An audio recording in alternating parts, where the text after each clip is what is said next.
La mondialisation par l'image, c'est un phénomène quotidien. Nous consommons des séries faites en Corée, des films américains et nous recevons de l'autre bout de la planète des images sur Instagram. Elles se trouvent dans nos téléphones, sur nos ordinateurs, dans la rue, sur les affiches de cinéma, dans les livres et les magazines qu'on feuillette. Et on a l'impression que c'est un phénomène qui est tout nouveau, qui vient de sortir de terre comme ça, pouf.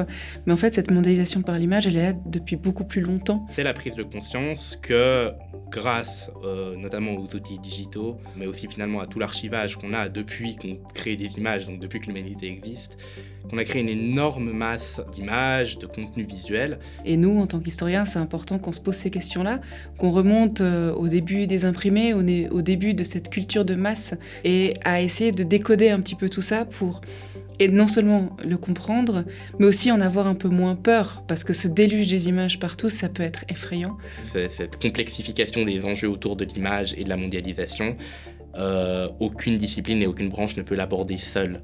C'est seulement par une forme de polyphonie et un dialogue entre nous qu'on pourra vraiment essayer d'aborder des solutions. Le projet Visual Contagions, il travaille sur la mondialisation par l'image depuis l'arrivée des images dans les imprimés, dans la presse. Il le fait avec les techniques qui aujourd'hui accélèrent encore plus la mondialisation par l'image. Il utilise des images numérisées et des outils d'intelligence artificielle qui permettent d'analyser ces images, de les processer, de les refaire circuler.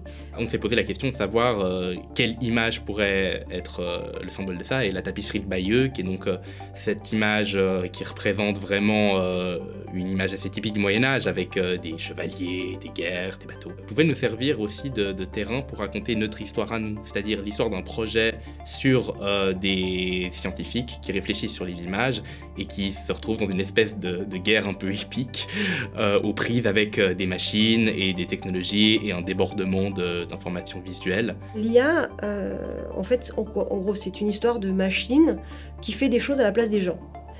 Or, ça, c'est quelque chose d'ancien qui apparaît dès le 18e, 19e siècle, notamment dans l'industrie textile. Et dans l'industrie textile, quand sont apparus les premiers métiers à tisser automatisés, il y a eu des réactions qui sont très comparable à celle d'aujourd'hui.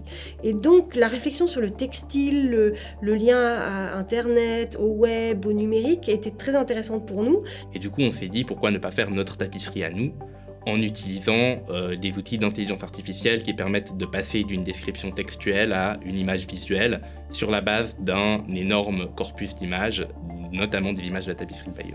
Donc de revenir à l'IA pour parler de textile et régénérer des images d'une tapisserie ancienne qui raconte l'histoire de notre projet qui lui est très contemporain, on fait sans cesse des voyages dans le passé, dans le présent. C'est ça être historien.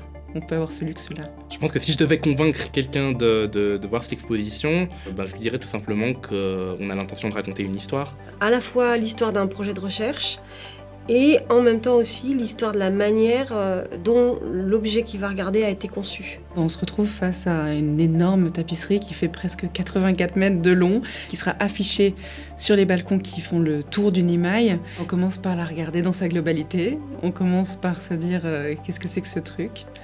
On s'autorise à être surpris, parce que je pense qu'être surpris, c'est une des plus belles émotions.